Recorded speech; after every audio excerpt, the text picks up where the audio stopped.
Supreme कोर्टाचं एक statement आहे की आपण मँग्रोव्हची हत्या करतो म्हणजेच आपण एका व्यक्तीची हत्या करतो। पण आपल्या मीरा भाईंदरमध्ये जे आपले आयुक्त आहेत, राधा विनोद शर्मा, सिटी इंजिनियर आहेत, अशा बऱ्याच लोकांनी, अधिकाऱ्यांनी मिळून काही टक्केवारींसाठी तुम्ही बघू शकता मँग्रोव्हची भरणी केली आहे, मँग्रोव्ह कट करून तिथे भरणी केली गेलेली आहे। याचं कारण एवढंच की त्यांना काही कमिशन भेटणार, ठेकेदारांना त्यांनी ही कामं दिलेत आणि मँग्रोव्ह कट करून इथे अजून एक नगरपालिकेने इथे एक प्लांट बांधलं गेलेलं आहे, जे की पूर्णपणे इलिगल आहे। कारण की हायकोर्टाच्या निर्णयाप्रमाणे आपण मँग्रोव्हच्या 50 मीटरच्या बफर झोनमध्ये कुठलेही बांधकाम किंवा काही गोष्टी करू शकत नाही।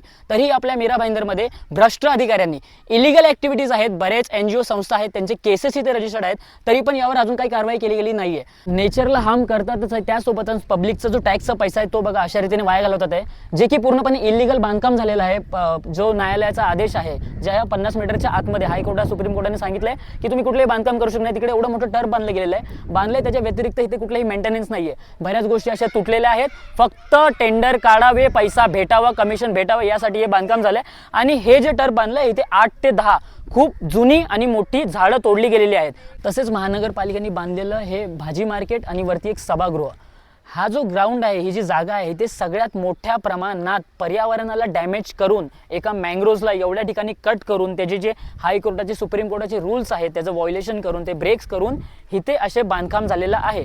जेणेकरून तुम्हाला सांगतो इथे आधी लाखोंचं एक भाजी मार्केट बांधलं होतं, जे उपयोगी नाही झालं। त्याच्या व्यतिरिक्त ते तोडून परत करोडोचा टेंडर काढून परत काही पर्सेंटेज कमिशनसाठी परत ही एवढी 2 मळ्याची इमारत उभा केली आहे। मीरा भाईंदर महानगरपालिकेचे जेवढे अधिकारी ह्या इलिगल ॲक्टिव्हिटीजमध्ये इन्व्हॉल्व आहेत त्या सगळ्यांवर गुन्हा दाखल झाला पाहिजे, त्यांच्यावर योग्य ती कारवाई झाली पाहिजे। कारण की स्वतः नगरपालिका बोलते की मँग्रोव्ह वाचवा, यासाठी लाखो रुपये खर्च करते आणि त्यांचेच काही अधिकारी काही पर्सेंटेज, काही कमिशन, काही पैशांसाठी ह्या रूलचं व्हायोलेशन करत आहे। जेणेकरून तुम्ही बघा ह्या ग्राउंडमध्ये कित्येक ठिकाणी मँग्रोव्हला कट करून जे रूल्स आहेत ते ब्रेक करून अशा ॲक्टिव्हिटीज आणि असे कन्स्ट्रक्शन झालेले आहेत।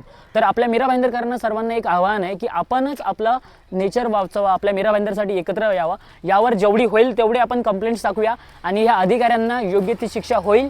हे सर्वांनी मिळून, आपल्या मीरा भाईंदरकरांनी मिळून एकत्र येऊन ह्या सगळ्या गोष्टींची आपण जाणीवपूर्वक हे केलं पाहिजे। कारण की अशा गोष्टी दिवसेंदिवस वाढत चाललेत, अधिकाऱ्यांची हिंमत वाढत चालली आहे। त्यांना आता दाखवून द्यावं की जेव्हा मीरा भाईंदरकर एका नेचरसाठी किंवा चांगल्या आणि योग्य रीतीसाठी जेव्हा एकत्र येईल तेव्हा तुम्हाला योग्य ती कारवाई होईल आणि तुमची नोकरीही जाऊ शकते। तर यापुढे अशा काही गोष्टी झाल्या नाही पाहिजेत।